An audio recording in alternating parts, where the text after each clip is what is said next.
read the board. All right. So on this map, you see the Spanish Empire in red. That is a large empire, isn't it? What do we have over here? Good. And what's right here? Good.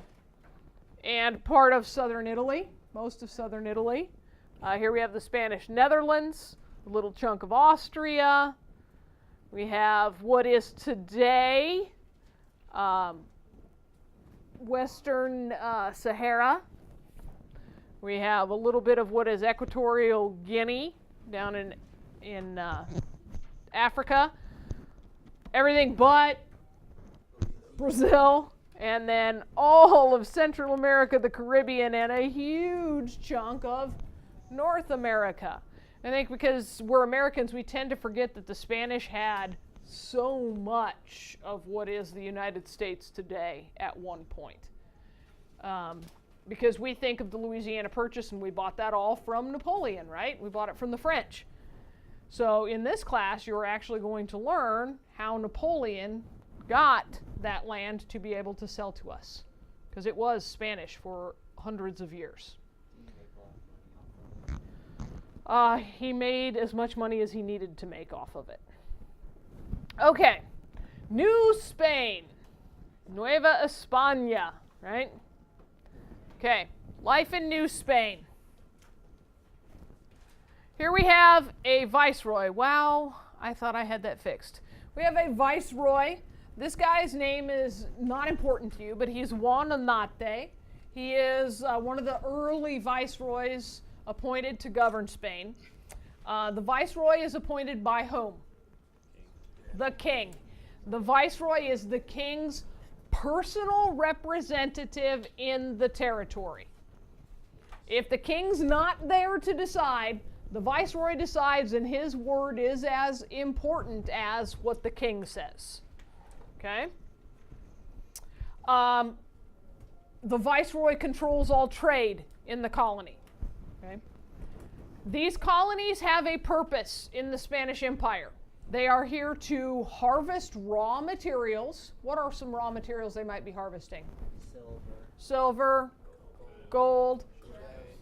Not food quite so much, because it's hard for them to transport it fast enough. Maybe some gems or precious stones. Wood.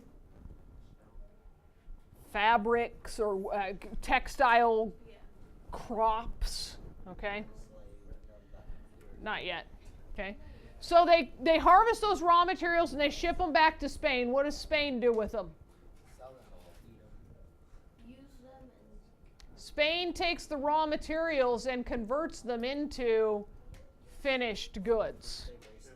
Converts them into finished goods. You guys go to Nebraska Furniture Mart to buy a new kitchen table and chairs. You do not go out to the woods and chop down your own tree and make your own kitchen table and chairs, right? It is the chopped down tree that's coming from the colonies. Spain turns it into the finished good. Now, why might you consider going to the woods and chopping down your own tree? It's cheaper. Because why is the table and chairs, even if you had to pay the guy who owned that land, even if you had to pay him $10, what would the table and chairs cost at the store? $300. Yeah, if we're talking a basic table and 4 chairs, $300-400. Okay. So the question is, the $10 for the access to land to cut down the lumber, to $400 for a table and chairs. Wow. Well, what Grayson said is somebody's got to move that lumber from the forest. Okay. You don't build the table and chairs in the forest. Okay. So you've got that transportation cost and the labor to do it. Right. A big old tree is not easy to move. Then the tree doesn't just sit there and turn itself into furniture. So you have to have some labor to do that. And skilled labor, perhaps. Right? Do any of you want to sit on some furniture that I've made? Not my specialty. I did build this. But, yes. Did you have instructions? No. Not my specialty, okay? So if you're sitting on a chair I've built, it might collapse under you, might give you a splinter in your hiney. Either way, an uncomfortable situation. So you want a skilled artisan to be making your table, okay? Do you want it to be functional and like the table should be level, maybe? So all of your things don't just slide off, like in that one commercial where the guy does the island in the kitchen. Yeah. It's done, it's done. Yeah, okay. So you are paying for all of that process that we lump together under one name called manufacturing, okay? So the raw materials come from the New World, they go to the Old World, they are manufactured, and most of them are sold in the Old World or to Spain's trading partners. Some of them, however, because the artisans don't exist in the New World, some of them are going to be packed back up on ships and shipped back over to the colonies. Because if you're the viceroy living in Spain, wouldn't you prefer to have a table and chairs rather than a bunch of stumps? Yeah. Okay. There are people in the New World who would like some of those finished goods. So in this system, the colonies provide the raw materials, and they are also a market to sell the finished goods. They're a place that will buy the finished goods. Now, who ends up better off in that process? Spain. The colonies get $10 for the lumber and pay $400 for the finished table. And Spain pockets the $390. Now, not Spain the country, but Spain the artisans and the factories and all of that kind of stuff. Okay? Are you with me? Okay. This is how countries that establish colonies overseas get so fabulously wealthy. Okay? Spain had a law that said if you are a Spanish colony, you are only allowed to trade with Spain. So you're in South America and you're running short on sugar, you're baking cookies. Okay? You're Venezuela in South America, you're running short on sugar. You cannot run to your neighbor next door, Brazil, and borrow that sugar. By law, you can't trade with them. You got to wait until the boat arrives to finish baking your cookies. Okay. Poor analogy, but you get the point? Okay. Now, sugarcane is a major early crop in these colonies. And sugarcane is a good food crop to be growing in the colonies to transport because sugarcane, once you've cut it, it's sealed in the cane. Sugarcane kind of looks like bamboo. Okay? It has all those different compartments. Unless you open the compartment, it's all just still intact in there. Okay? It doesn't go bad. So you can load a cargo of that on a ship to be sent back to Spain to be processed, and everything's going to be fine. Okay? Now, the problem with sugarcane is it takes a lot of land to grow enough sugarcane to make it worth growing sugarcane. Does that make sense? Okay. And all of that land requires a lot of people to maintain it. And sugarcane is a labor-intensive crop. It is not easy to plant. It is not easy to get going. It is not easy to harvest. It is not easy to maintain. And so that means we need a lot of labor if our sugarcane plantation is going to be successful. Now, what do we do with all this sugar?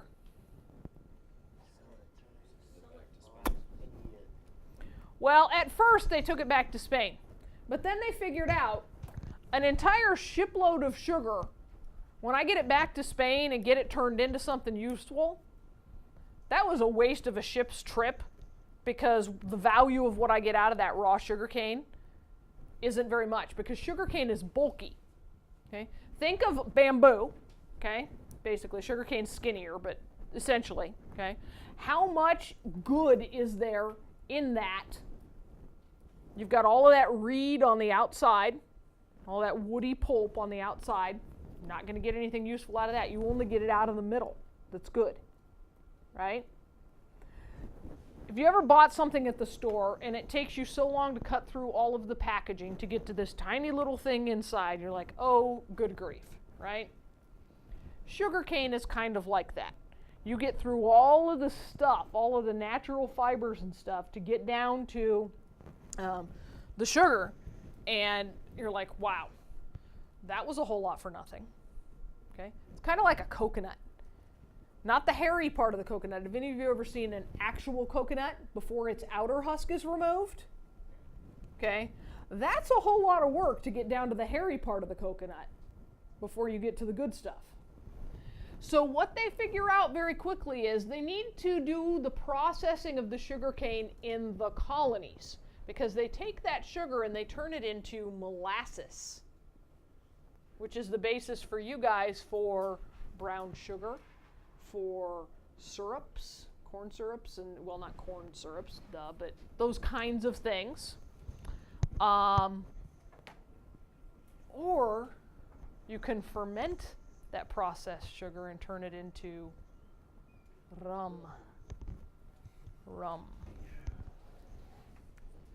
So you're going to make molasses, you're going to make sugar, you're going to make rum.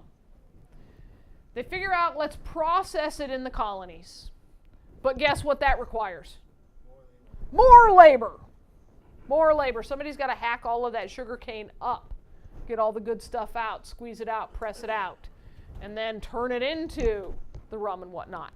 Because you get a lot more value out of shipping a shipload full of casks of rum back to Europe than you do one shipload full of sugar cane, which wouldn't even quite make a cask of rum.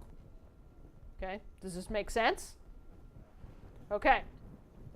Now, the need for all of this labor causes us some trouble. We'll come back to that. Okay? Just remember, we need a lot of labor, and that's going to make trouble. We end up with the encomienda system.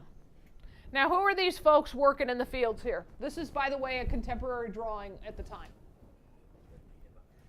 These are Native Americans working in the fields. What's wrong with this picture? Native Americans working in farm fields. How do you know they're being forced to? Because I read the section. When Cortez came over, you watched the video.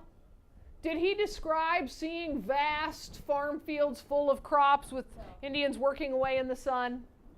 No. So we know they're being forced to because they weren't already doing it. They didn't live like the Europeans do. There were no farm fields looking like this until the Europeans got here. So yes, these are Indian slaves. Riding their John Deere tractors? Nope. I believe we have a stick to poke a hole in the ground and a basket to carry the seeds, which we drop in the ground. Look at this guy's hoe, or this is like pre-plow, right? Could you give me an adjective to describe this kind of labor? Brutal, hard. Looking at how they're physically positioned, I would say backbreaking. Any of you ever had to go out and pull weeds in the flower beds at home? About how long can you stay in that weed pulling position at one time? 5 minutes, 10 minutes, and then you're doing what? You're standing up, you're stretching, you're going, oh man, my back, my legs, oh, this is murder. Hours and hours and hours a day, sunrise to sunset. Okay? Okay. So Native Americans are forced to work the land in the encomienda system. Can you imagine that's a vocabulary word that will be significant? Yeah. Okay. Those who resist, who refuse to work, what happens to them? Killed. Those who do make it often end up dying on their own of starvation, of overwork, of disease, of injury, and some speculated that some of them just died of broken hearts, broken spirits. What's the point? Why go on? This, as you would say, sucks. I quit. But they couldn't quit or they'd be killed, so they just quit living. And not by suicide, they just gave up. Okay?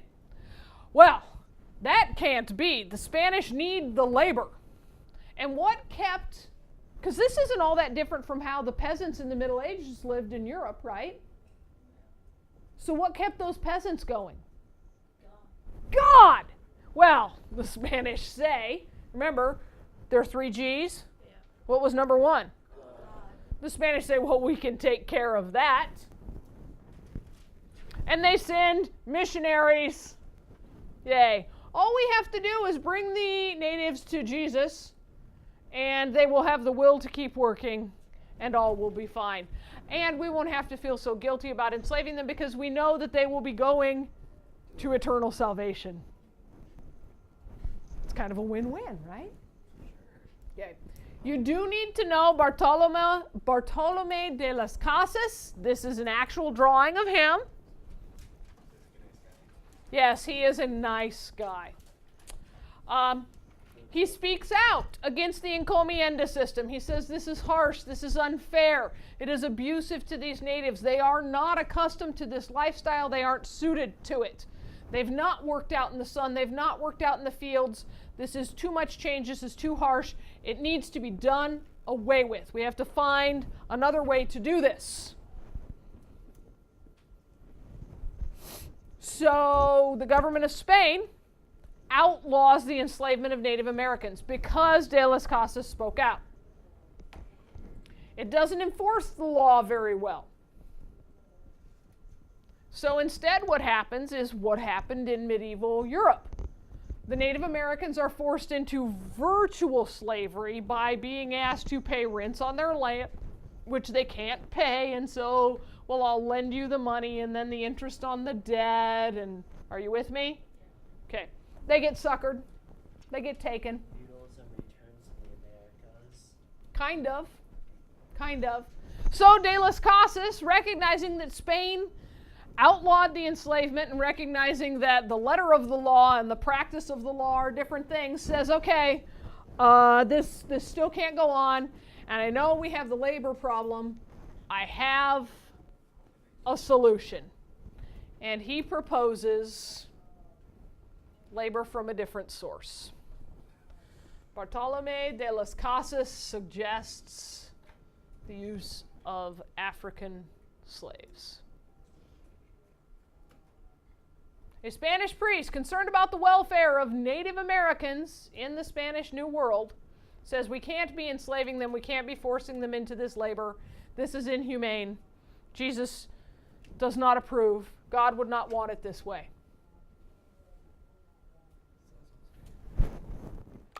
Thank you. I was hoping someone would point out what hypocrisy exists there. Why was it okay in de las Casas' mind to go enslave Africans? Because they already work out in the sun. They're already accustomed to that. That's not the reason why he thought it was okay. They thought they were immune to disease. No.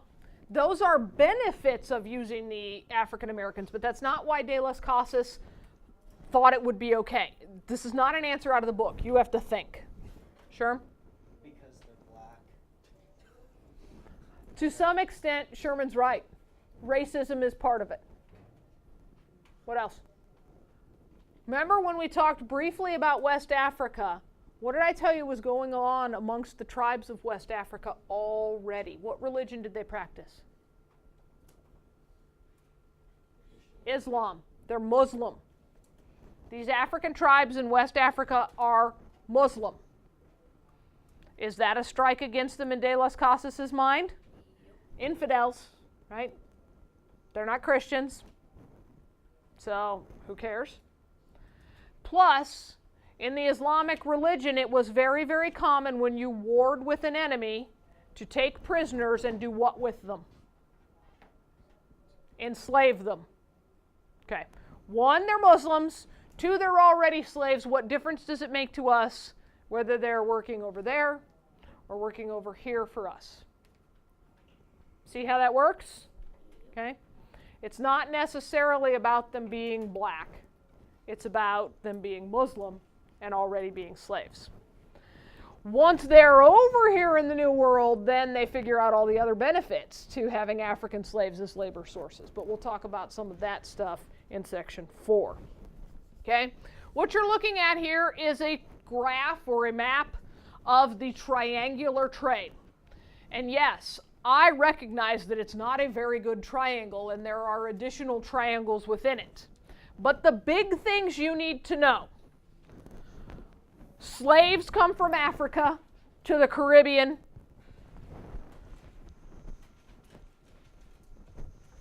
From the Caribbean, they end up in Central America, North America, South America. Okay?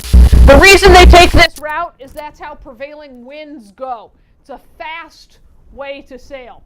And by fast, I'm not talking 747, 6 hours. I'm talking fast, not 3 months. Okay? This section from Africa to the Caribbean islands, where slaves are moved, that one leg of the triangular trade gets its own special name. And it's called the Middle Passage. Let me be very clear. The whole triangular trade includes the movement of slaves. But that one leg of the triangular trade, where slaves are moved from Africa to the Caribbean, is called the Middle Passage. Once they're in the Caribbean, the slaves are used to do all sorts of things: grow sugar, process rum, molasses, sugar. Those finished things and raw materials are then shipped to Europe. Europe either sends things directly back to the Caribbean, Central, South, and North America in the form of finished goods, or Europe is also at the same time sending stuff down to Africa, because you don't just go over to Africa and pick up slaves. You have to trade something, right? And notice there's no arrow coming from the Caribbean to Africa. All the stuff to trade with Africa to get the slaves comes from Europe. And what are they sending? They're sending things the Africans can't make for themselves. They're sending guns. They're sending cloth. They're sending iron. And they send beer, because it's much easier to get a favorable trade with someone when they're half blasted. Yes, sure. So the African governments were trading their own people. The African chiefs. Not their own people. No, that would not be cool. You guys are a tribe over here. They're a tribe over there. Eric is chief. Noah is chief. Okay? You know it's been about, enough moons that another slave ship is going to arrive.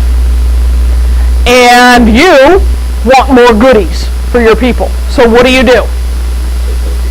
Yeah, you go to war.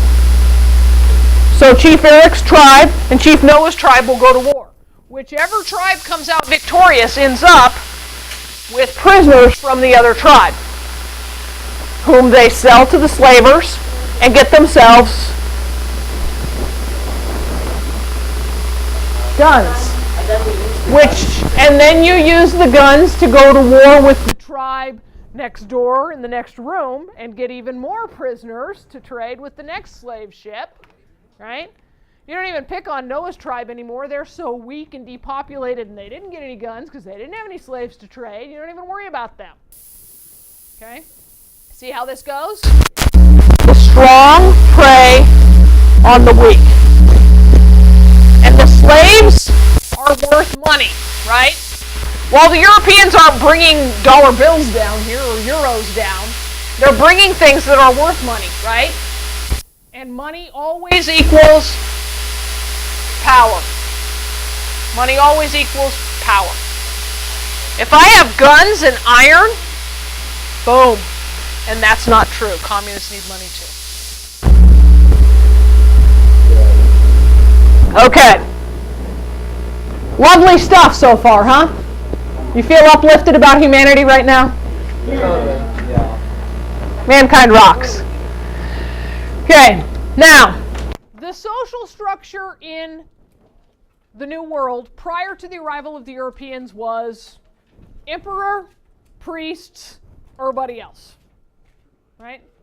Everybody else. Now it's slightly more complex. Okay, slightly may be an understatement. It is intensely more complex. At the very top of the social structure, you have folks who are called peninsulares. Peninsulares. Volare, peninsulare. No? Okay. All right. A peninsulare is someone who is born in Europe. Peninsulares are born on the Iberian Peninsula, the peninsula where Spain is in Europe. So a peninsulare is born in Spain. Okay? They're born on the Spanish Peninsula, the Iberian Peninsula. That's where the name comes from. That should be easy to remember, right? Okay. Beneath them are the Creoles. Creoles are the folks who are born in the New World, but they're born of pure Spanish blood. Mom and Dad were both peninsulares. They set sail from Spain. You're born on the ship, or you're born in Mexico, or in Cuba, or wherever. You are a Creole.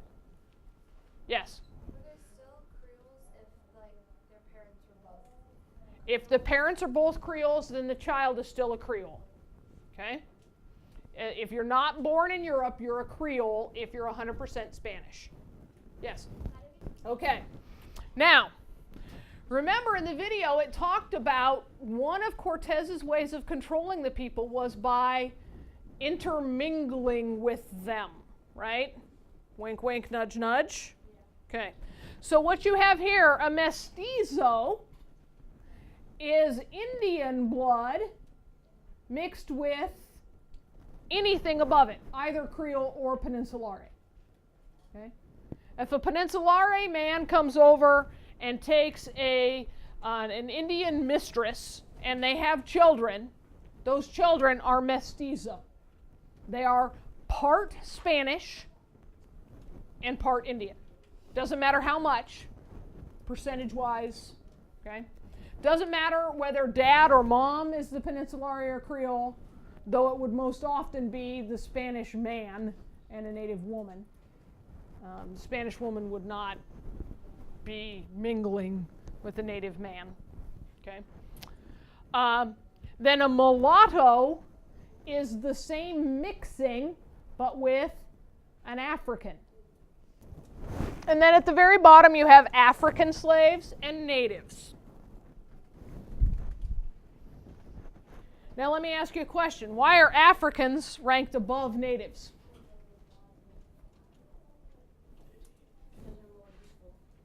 Not only are they more useful, they're also more expensive.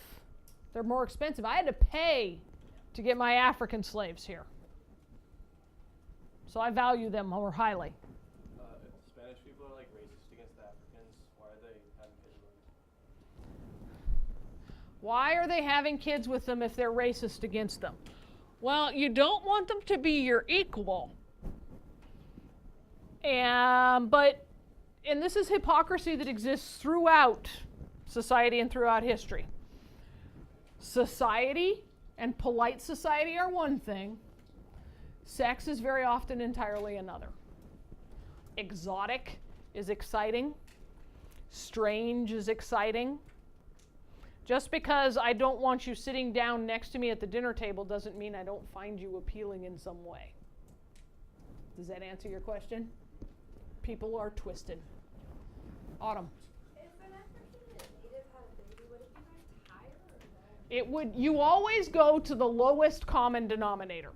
Okay? So if an African and a baby or an African and a native have a baby, and if an African and a native have a baby, it's going to be a mulatto. You go to the lowest denominator. Okay? I'm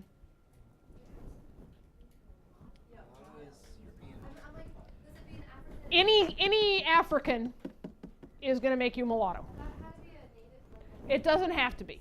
It doesn't have to be. A mulatto is African plus anything. Mestizo is Indian plus European. Brandon. On the last section, why are since Africans are above Native Americans, and then the one above that, why are the Africans? Why are mestizos above mulattoes? Okay.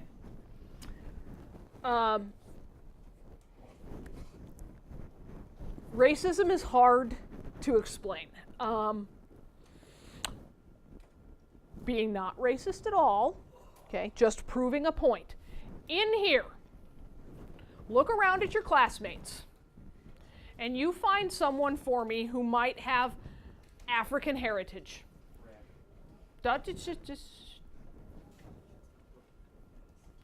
Now look around at your classmates and find someone for me who might have Hispanic or Native heritage. Look around at your classmates and pick out someone of German heritage. No. Just look. There's been no hand raising here. Okay? Pick out someone who might have Scottish heritage. Swedish, Russian, Italian, Croatian, French, Danish, Japanese, Chinese. Do you get my point? Can we pick anybody willing to volunteer that they have some African heritage?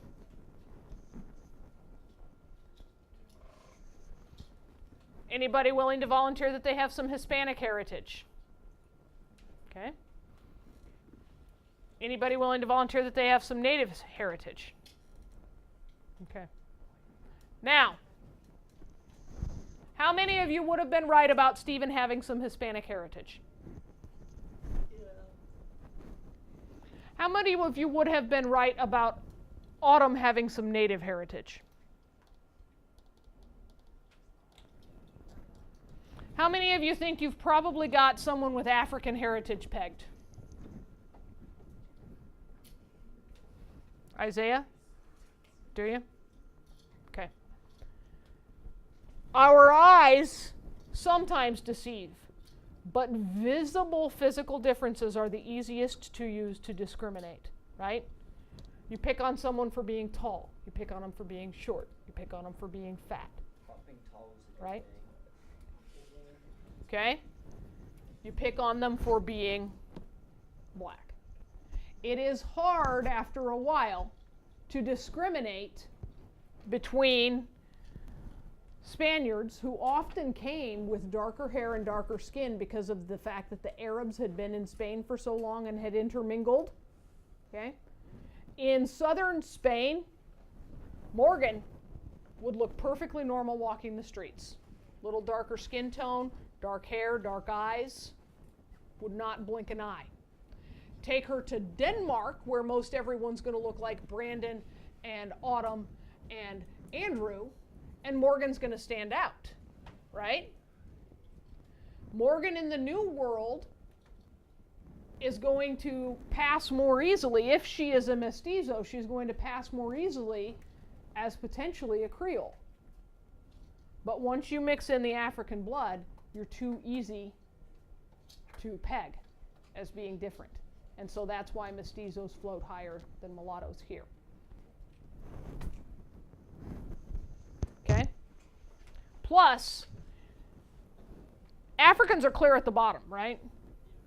And they're slaves. The natives are at least free. You have sex with a slave, that baby's automatically icky by the social standard. Okay? Yes, you do need to know privateers as well. There is profit to be made stealing from the wealthy.